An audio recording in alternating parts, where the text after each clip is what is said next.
Is 1 p.m.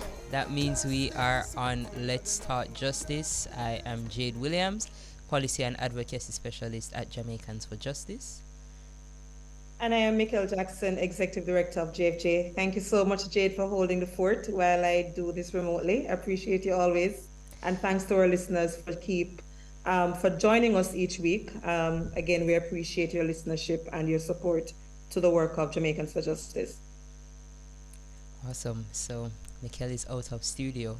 Before we get into our major topics for today, though, and before Michael does her recap, just want to give a shout out to a member of the team, integral member or producer Vanessa Parkinson is celebrating her birthday today.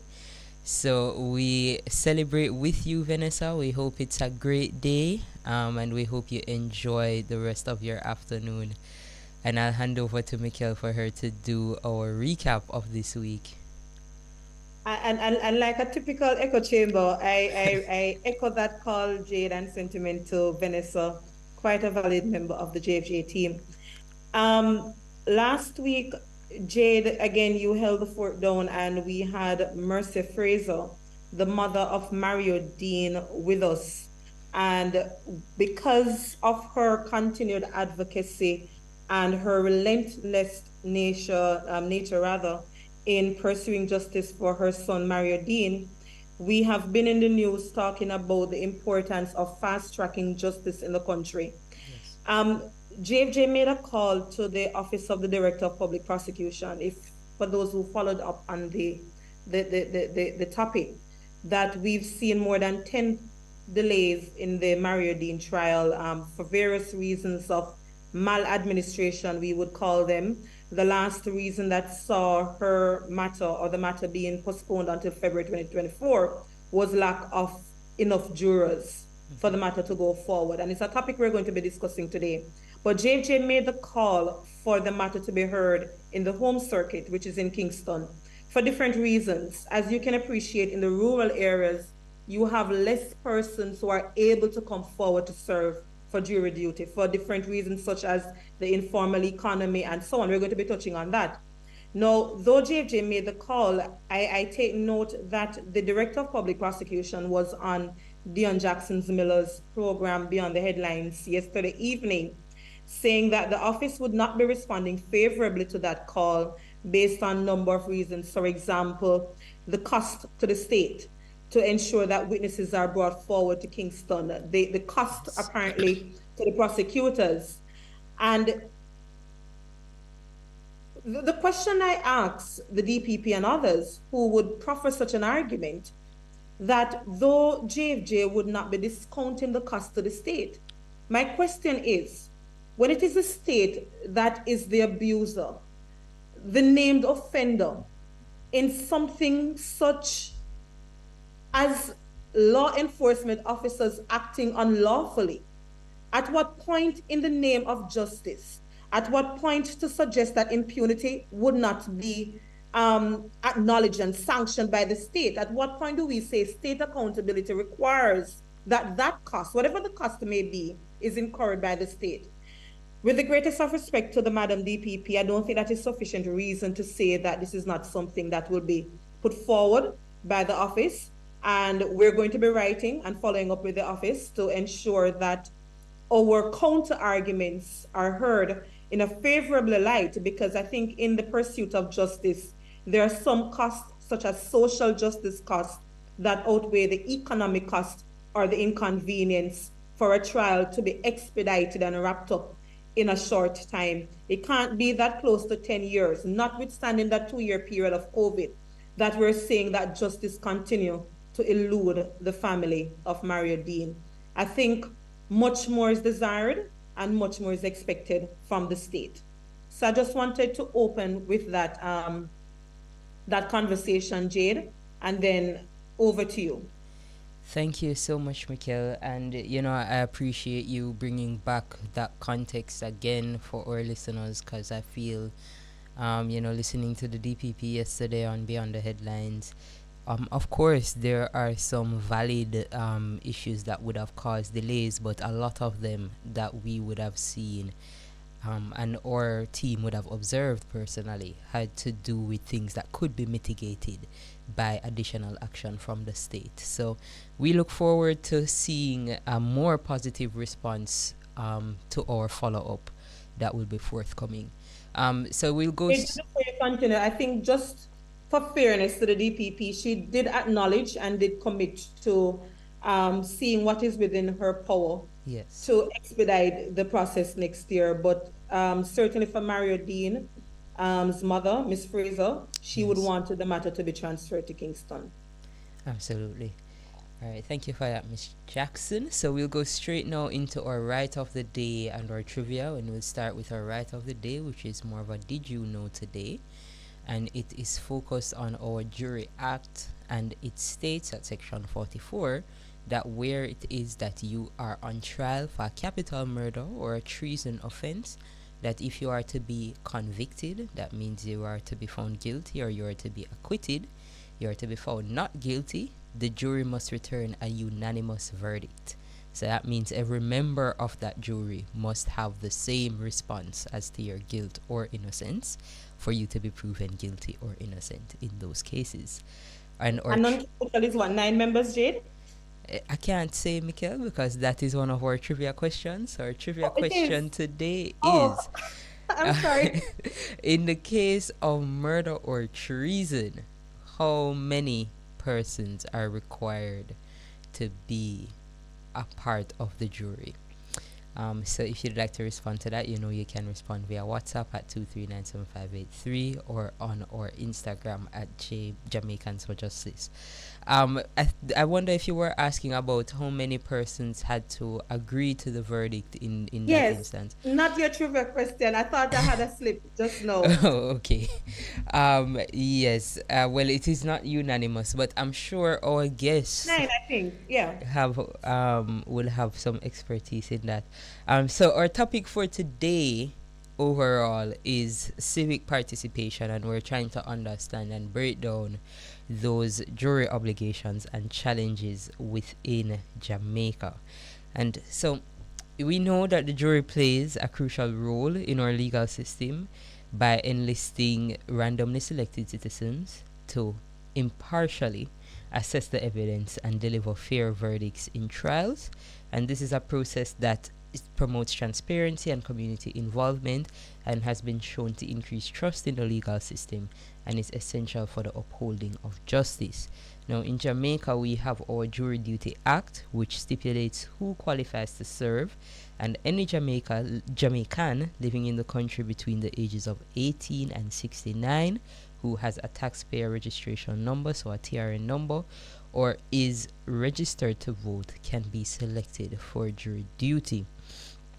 Now, unfortunately, there has been some issues with the implementation of these obligations. So we would have seen persons ignoring their summons to serve or finding reasons to be exempted from that obligation. And there are several factors that have affected why persons are unwilling to participate in jury duty, including not being able to afford the attending of the trial or receiving insufficient financial support in order to participate in the trial, issues with their employment, as well as in some cases fear of retaliation from those or those related to the person who is on trial.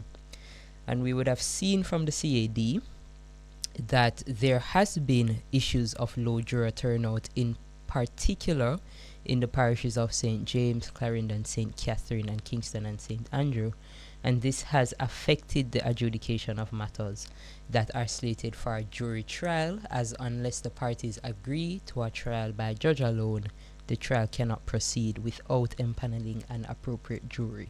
So we're going to be discussing today some of those challenges that are affecting jury turnout, as well as understanding our overall provisions as it relates to empaneling a jury with our guests. So we'll be joined by Mr. Bert Samuels, attorney at law, and Miss Tamsin Bailey, the Supreme Court Registrar in the Civil Division of Jamaica. Are they with us now?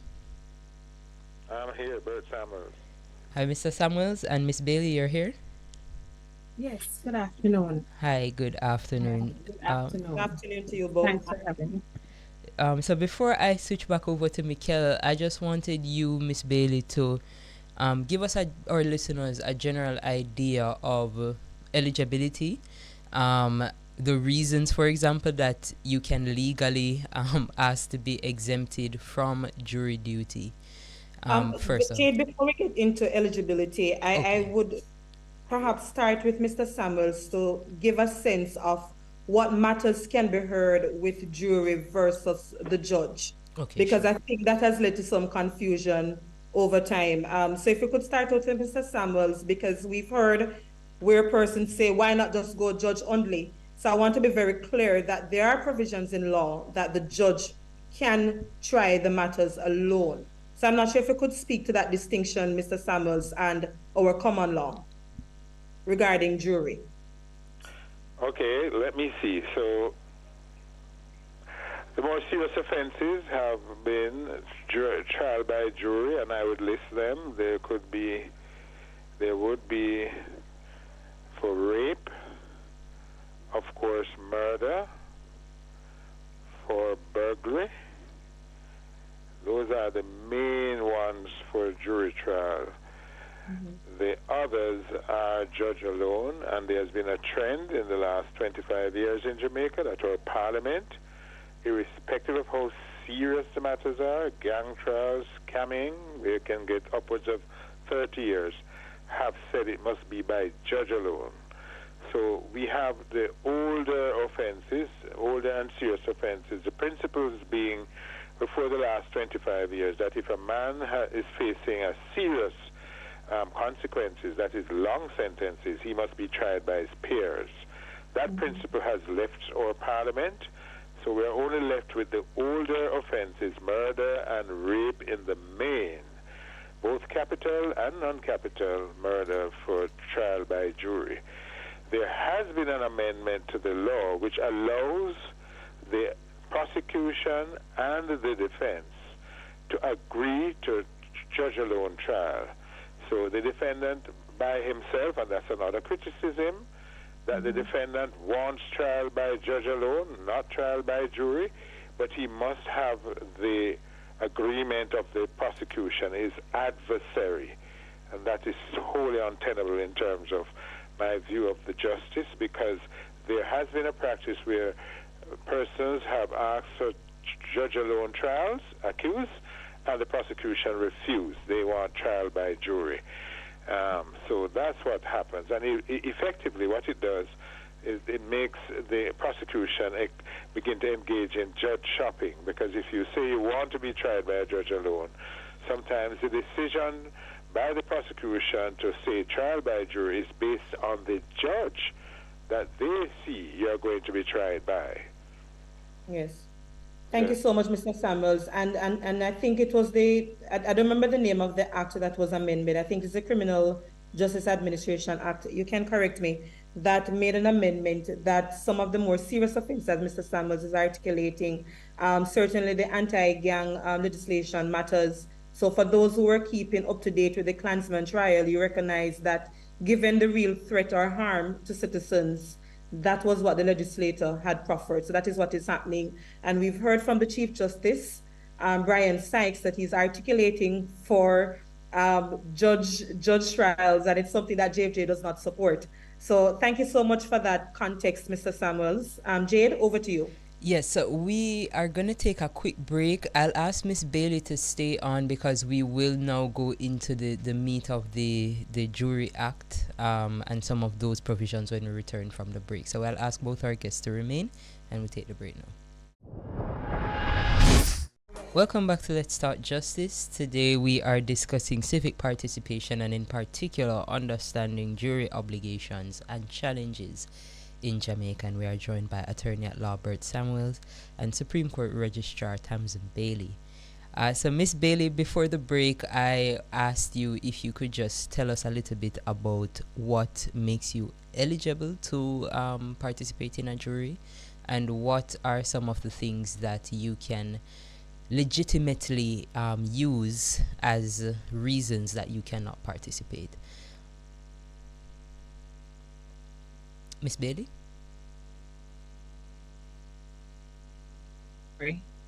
I'm sorry, I forgot to unmute. Yes, thank you Yes. for having me. So the qualifications to serve as a juror that is prescribed by the legislation you mentioned that earlier by the Jury Act. Um, once you are on the official voters list or the TRN list, you're between the ages of 18 years old up to 69 years old. Commonwealth citizen, you're able to read, write, and speak English. You have no pending charges for an indictable offense in the parish court or the Supreme Court, no previous conviction, then you are eligible to serve as a juror. So before you continue, I know that we do have some persons that are exempt. Before we talk Yes. about some of the reasons that you But Jade, before you go Yes, on, we I have just want to be persons who clear. are Really? exempt, and that is prescribed again by the legislation. Yes. But hold on a second, Miss Bailey. I think Miss Jackson was trying to make a quick inquiry before you continue. Sorry, it's the restriction of being on Zoom. I want to be very clear because I do have a challenge with this. You're saying if persons can't speak the King's English, they're not able to sit on the jury? No, I never said that. But if you speak only Spanish, then certainly you can't. You are not eligible. So I'm not saying I just want to be clear. If you speak patois, of course. Okay. But that is not how the legislation is worded. It says English, and I'm going by what is stated in the legislation. All right, thank in terms you. of qualifications, yes. Yes. So Jamaican dialect, yes, we will take you as well. Okay, great. So in terms of those exempt persons now, who are we looking at? All right. So traditionally, the category was quite expansive in terms of persons who are exempt. And then the legislation was amended in 2016. And so now pretty much you just have attorneys at law, judges, spouses of judges, masters in chambers, registrars, the mayor, deputy mayor, custodies, justices of the peace, those who preside in petty sessions, attorneys at law in actual practice, members of the JCF and the JDF. Those are the persons who, and members of the Privy Council, the Cabinet, Senate, and House of Representatives, judges of the Court of Appeal also, and their spouses. Those are the persons who are exempt from serving as citizens, as jurors, sorry. Traditionally, you would have medical practitioners, pilots, persons who work in municipal corporations, such as the secretaries and so on. Those persons would have been exempt. But then that limited the number of persons, limited the pool of persons that we could issue summonses for to serve. And so the amendment in 2016 was a welcome change for the judiciary, of course, and for justice in the country. So, I'll ask, since you would have reduced those categories, have you seen an increase in jurors that are actually empaneled? People are showing up and fulfilling their obligations? Is there an increase since that 2016 amendment? I would say so. I would say that there is an increase, and I'm speaking from the perspective of the home circuit. I know certainly when we started using the TRN list, the turnout was much greater. And then before we started using the TRN list, we were using outdated information in terms of we were not using the updated voters list.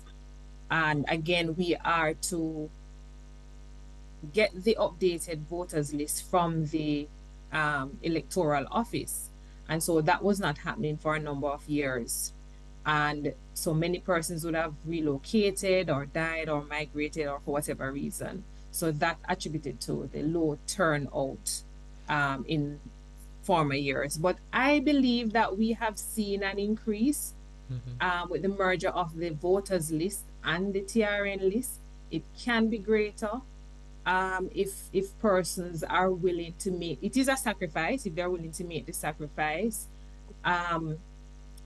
it I hear you mentioned fear earlier, that some persons might not be turning out because of fear, and I would like to dispel that notion. I'm not sure how that narrative started, because I have interacted with quite a number of jurors over the years, and I would say up to 9 going 10 years. And the main reason why they seek an exemption or excusal is due to economic factors. So especially where they are self-employed, the economic hardship is much greater than persons who are employed, and sometimes employers are not willing to release persons who have been summoned to serve, and they also encourage, sometimes employers encourage their employee to submit whether a fictitious certificate or a letter to give some fake reason as to why they should be exempted, because this has been disclosed to me by persons who have been summoned, and some have been victimized as well. So I would say there's really no fear. I've never heard anyone say persons are fearful. I mean, okay. Before Coming up to sir, let me just finish this point. I've never heard anyone say, okay, the fear is because of this or that, or that there. It never goes beyond that statement. Persons are afraid, but they never go beyond that to qualify the fear or the reason or the rationale behind the fear. And so we have to ask ourselves, is there really fear, or is it because of the economic cost? Okay, I understand that perspective. Before I have a follow-up question on that economic cost point, but I just wanted to get from Mr. Samuels if he has any differing perspectives to yours as it relates to this point of fear and being empaneled on a jury. Mr. Samuels? Group which doesn't identify itself as such, who do not like jury trials. And what they do is they criticize the system. They find, problems that we have with jurors because they are not devoted to the jury system. I'm glad that it has been said that there is a willingness and a greater turnout of jurors. And if jurors are judges, because they are the ones that say you're guilty or not guilty. They are judges. And if they are not being paid sufficiently, what it means is that we are starving the jury system. And when we starve it, then we criticize it. People are self-employed, as has been said, and they barely can get enough money for transport and for lunch when they serve as jurors. So because I think that the jury system is a fundamental part of our democracy, it is guarding us against arbitrary government, I think that it should be, firstly, a constitutional provision for trial by jury for serious cases. I also wanted to add that persons who are exempt are persons with a criminal record. So, you're not supposed to serve as a jury if you have a criminal record of some sort. So that's another exemption. Okay, thank you, Mr. Samuel. So I think what I'm hearing is that the economic challenges seem to be the major barrier towards persons being able to serve on the jury. Miss Bailey, I wonder if you could shed some light. What, if any, provisions are in our Jury Act to provide financial support to jurors currently? Well, persons who are selected to sit on a panel, they are paid a stipend. So is that an amount that can be disclosed, or is it on a case-by-case basis? Of course, $2,000 for each day that you sit. Okay. But the drawback with this arrangement is that, okay, so you are summoned, so you're required to show up for the period for which you have been summoned. So if you were summoned for 4 weeks, there's no guarantee that you're going to be selected to sit on a case, because you will only receive the stipend if you have been selected and you've been empaneled and you sit on a case. So that is the drawback. You get nothing. Okay, so Right. just to clarify, so I would receive that summons, and it says I am to show up for 4 days. And in the 4 days, if I am not ever empaneled on a jury, I will receive no stipend for the 4 days that I would have been waiting to find out. Yes. I see. Yes. I see. Yes. Is it true that that the money comes after the service, so you have to fund It it is upfront after. and then collect Yes. after? Yes. You are paid at the end of the tour of the after you've served. Yes. I Because see. we have to complete a form, get your banking details. So there's a process. Submit it. We have to certify that you in fact sat on a panel and so on. So there are some administrative processes that we have to go through before the payments can be made, just for transparency, accountability, and so on. Can I add one more A few factor? follow-up.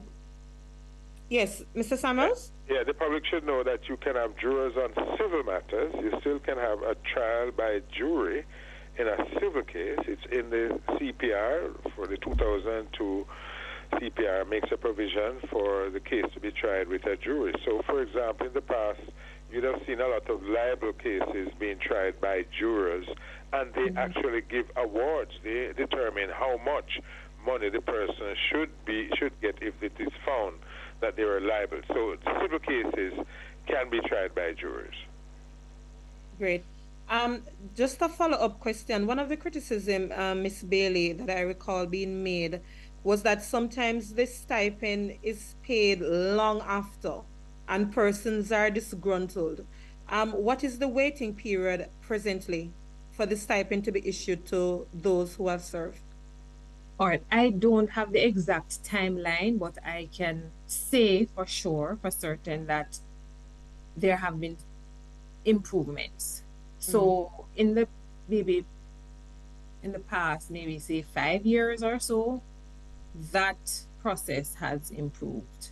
And the turnaround time is much shorter for the payment, but I can't give you the exact timeline.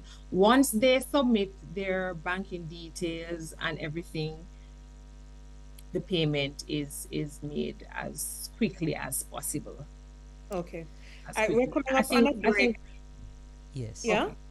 Okay, just hold the thought. We're coming up on a break, but there are some things I know the Honorable Minister Delroy Chuck has indicated that he's pursuing a cabinet submission around the matter of juror stipend. I want to get back to a comment that Mr. Samuels made earlier about the constitutional right to a jury is something that he's proposing.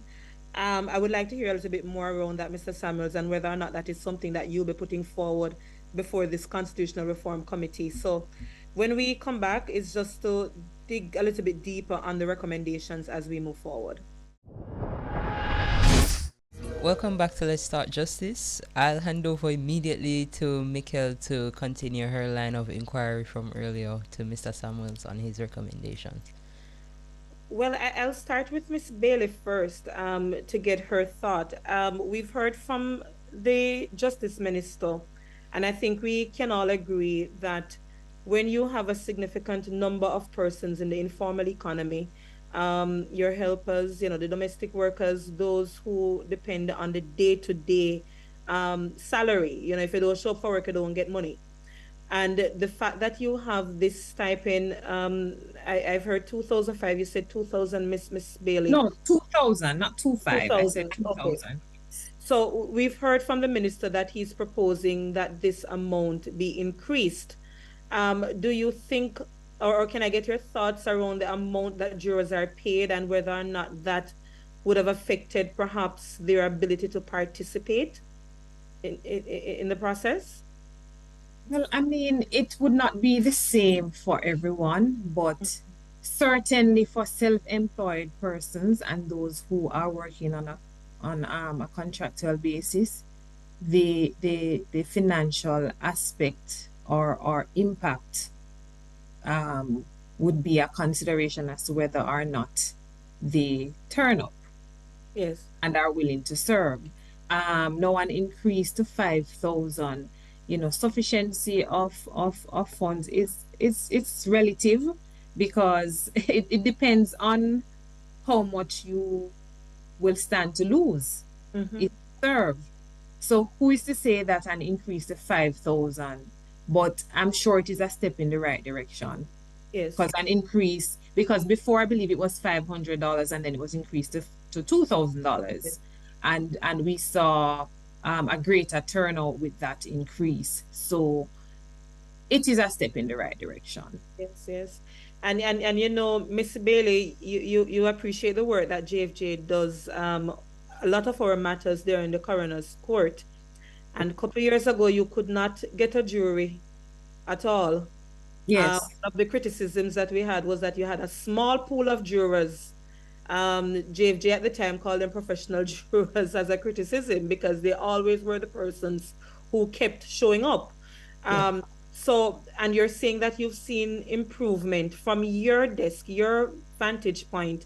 What else would you recommend as an important next step to improve citizen participation and persons being willing and able to serve on a jury? Well, conversations like this is certainly a good start.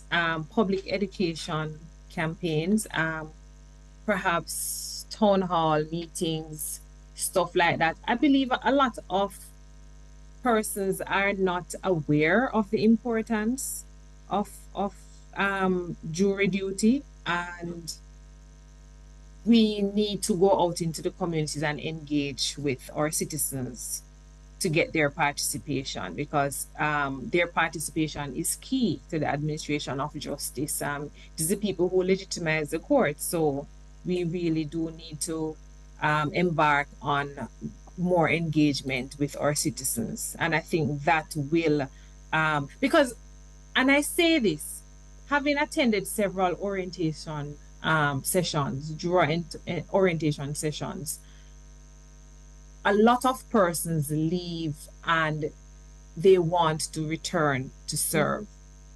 Some persons will even say to us, call us, but you know, because the process has to be random, we can't just handpick you.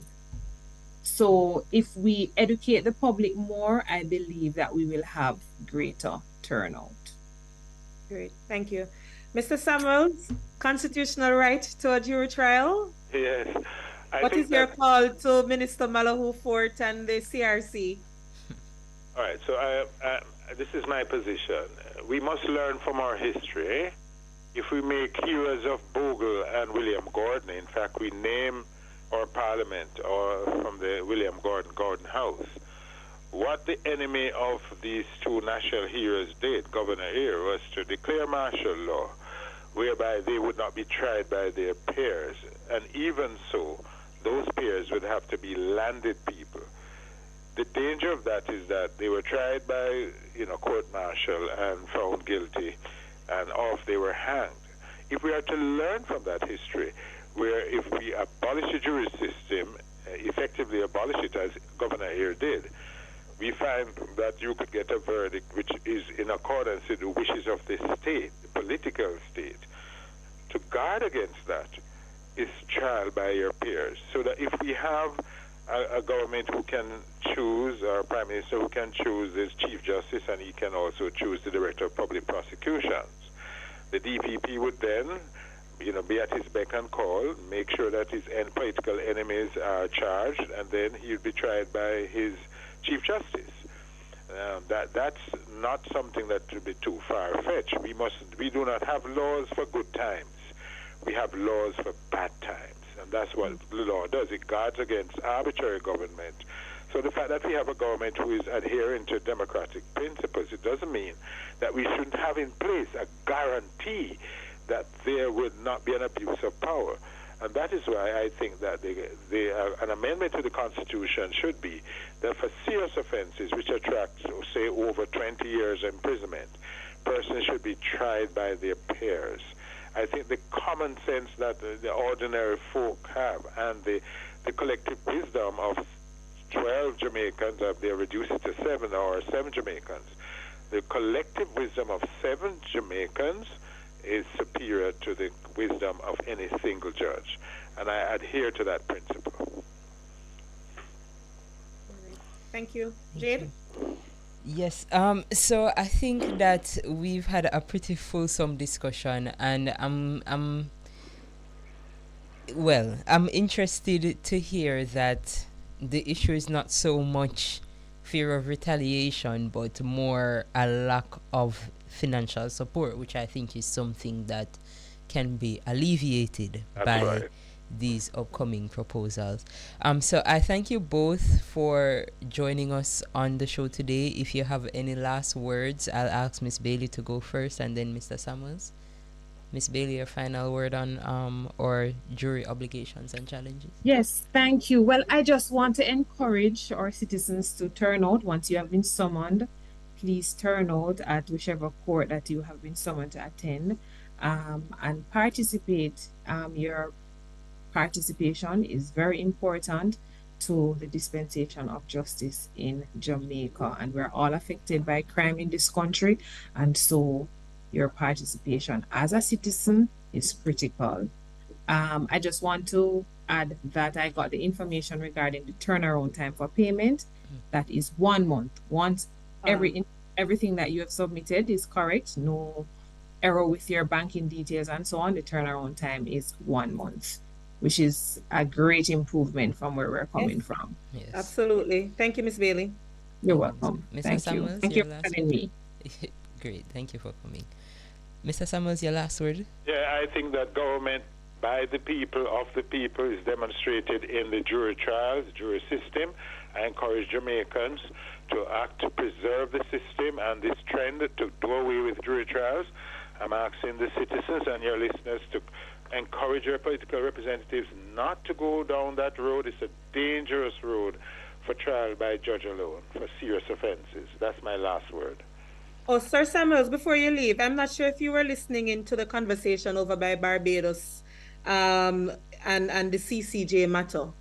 No, I wasn't. Help me.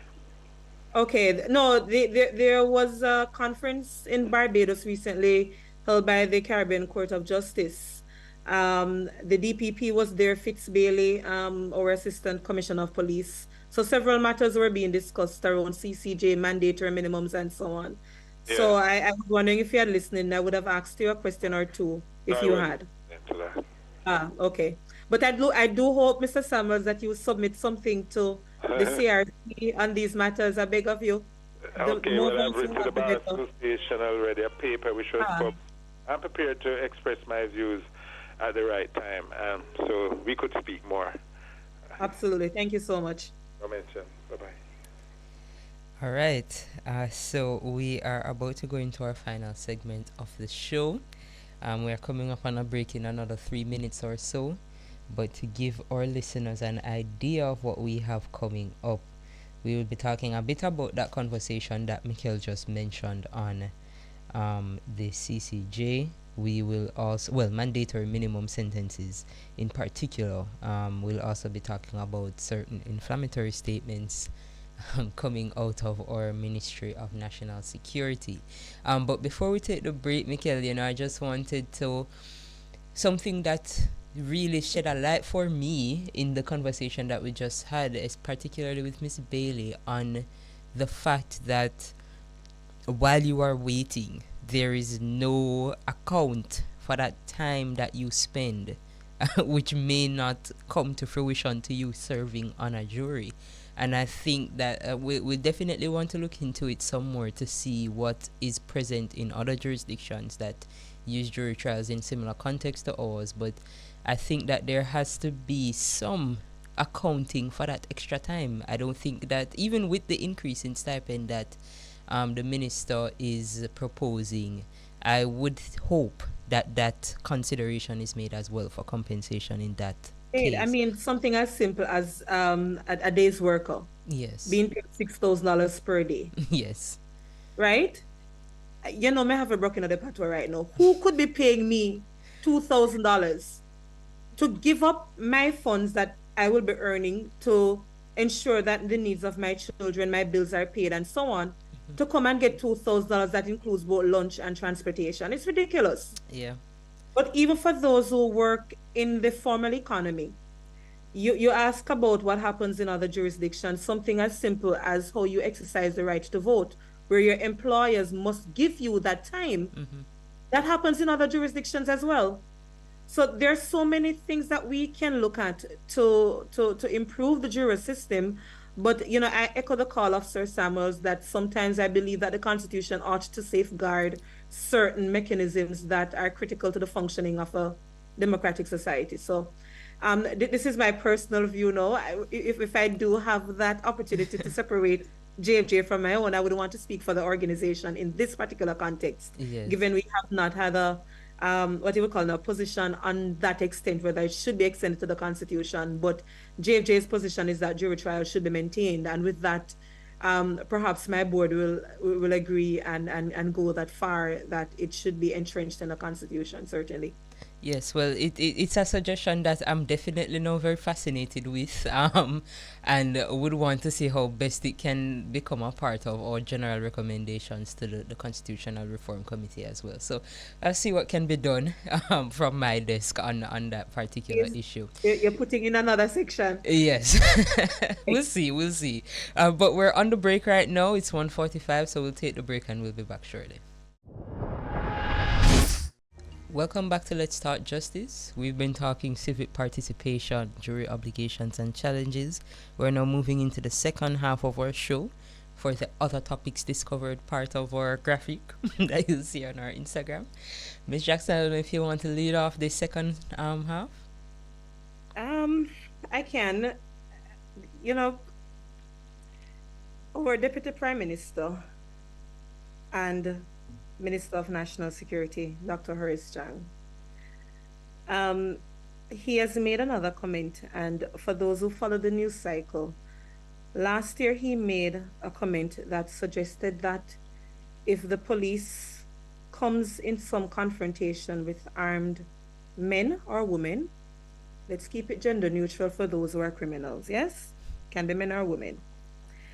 According to Dr. Chang, if the police come in some confrontation with these armed individuals, they must defend themselves. And I think any reasonable person agrees with that. But what Dr. Chang said last year was that if any individual who is so injured, then the police should leave them by the wayside because he's not sending any ambulance there. Right? Yeah. Then, just last week, the good minister saw it fit, yet again, to be advising law enforcement officers. And I agree with Carlo Gulato of Stand Up for Jamaica that this year's comments, it's actually far worse than last year. Because what he's saying is that in defending oneself, the police should ensure that if an individual is shot by them, that person, the only time the body should be moved is when there's a post-mortem. And the comment is inflammatory for different reasons. And let me be very clear. For the avoidance of doubt for our listeners, no use of force policy in any democratic society indicates a shoot to kill policy. None. What policies speak to, including our own in Jamaica, is that use of force should be reasonably exercised, and there should be consideration of several factors, including risk to oneself and risk to bystanders. The use of force policy in Jamaica also speaks to self-defense. What the use of force policy doesn't speak to is that in defending oneself, if it is that the police has disarmed and an individual is no longer a threat, you have no legal right to ensure that the only time that body moves is when there's a post-mortem. Because what Dr. Chang is insinuating is extrajudicial killing. And I make no bones about it. I make no apologies about it. And what is challenging for us at JFJ is the deafening silence from the Prime Minister of Jamaica, the Most Honorable Andrew Holness. Because I think it's time that we ask the Prime Minister whether or not this is a de facto policy of his administration. I want to also put some things in context. And to the law enforcement officers who are listening into our program, and we said it on other media channels. Currently, the law makes no provision for you to have access to legal aid by the state. So when you're dragged before the courts, there'll be no provision coming from Dr. Chang. You are going to have to be finding that money on your own. And I want to also remind our listeners that Jamaica is coming from a dark place where we had our Brayton 7, and I mentioned Janice Allen, 13-year-old, who was shot and killed. We're here collectively as a society, mourning over the injustice meted out to Mario Dean, mourning over the injustice meted out to Nakia Jackson. But I think we have to question ourselves. How exactly as citizens we approve comments such as Dr. Chang's, that the police should shoot to kill, and this badmanism in our police force that we endorse? Where do you draw the line when police officers act unlawfully?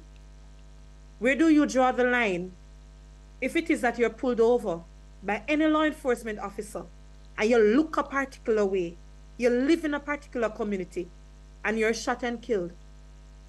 Remember, we have had several instances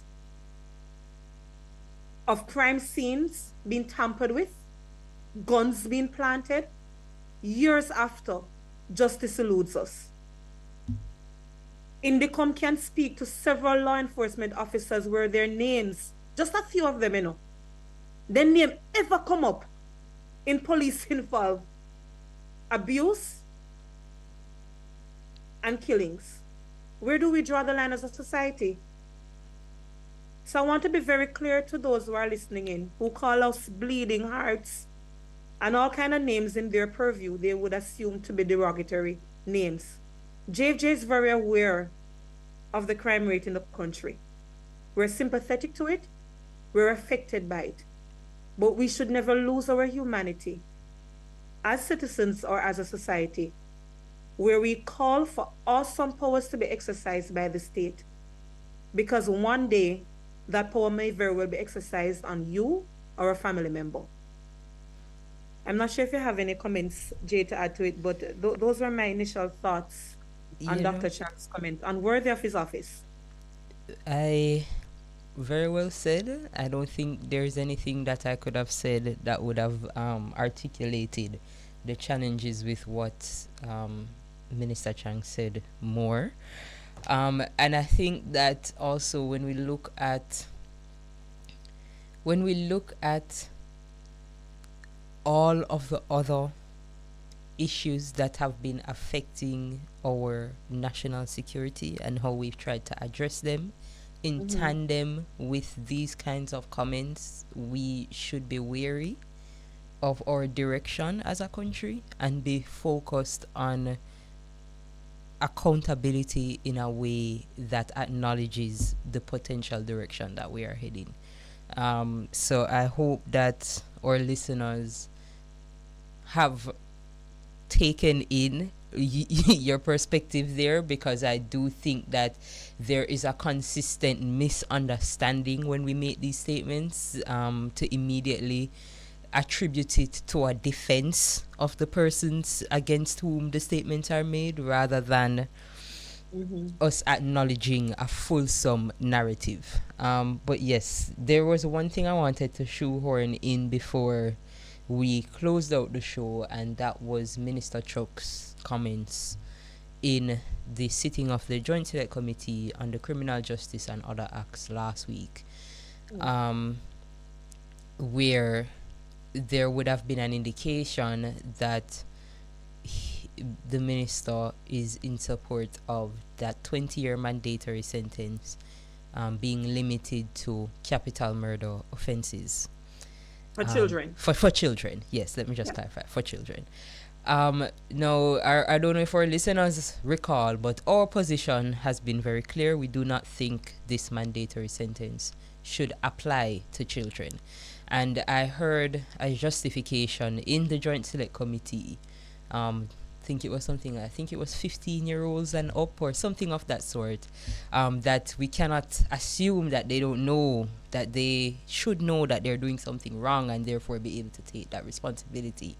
And I'm not even going to get into the merits of that particular argument, because we have spoken about how that knowledge might mean nothing in the context of being in a gang controlled community, or might mean nothing in the context of the other pressures that you may be experiencing to commit these acts. But outside of that, one of the things that we've always made clear is the need for us to assess children in terms of rehabilitation.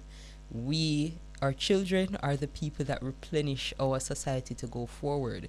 If we are putting our children in a position where they cannot be assessed to see if they can ever re-enter this society prior to a 20-year completion of sentence, then we are putting ourselves at a disadvantage.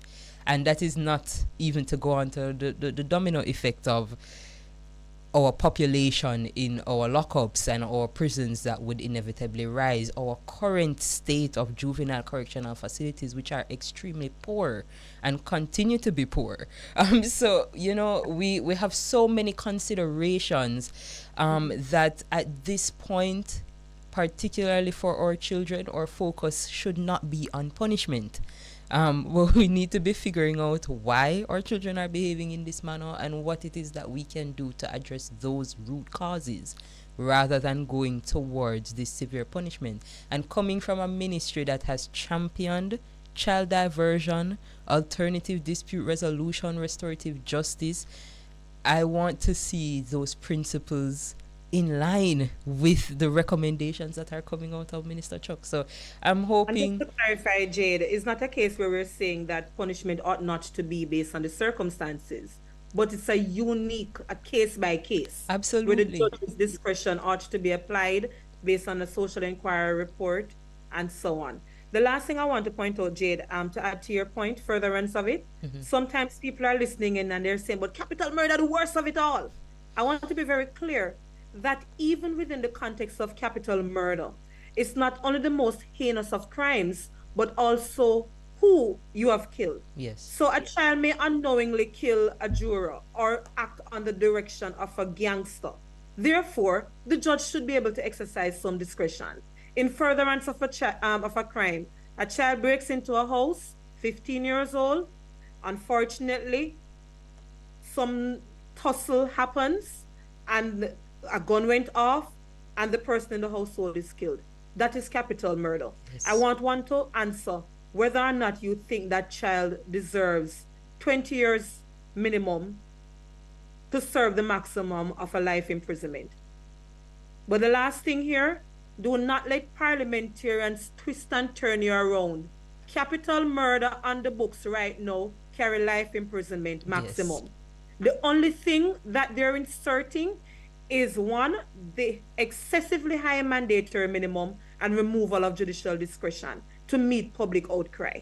I don't know that could be the basis of a law being changed in a population that is perhaps not aware of these already existing provisions. Yes. So thank you so much for that, Mikhail. We are at the end of our time. It's Petrina. You won our trivia question for today. The question was, how many persons are empaneled in a jury for murder or treason? And the response was 12 persons, and you are correct. In all other cases, it is 7 or more. So thank you all for joining us, and we will be back next week at 1 p.m. on Tuesday on the Bridge 99. I'm Jade Williams, Policy and Advocacy Specialist at JFJ. And I'm Mikhail Jackson, Executive Director. Thank you.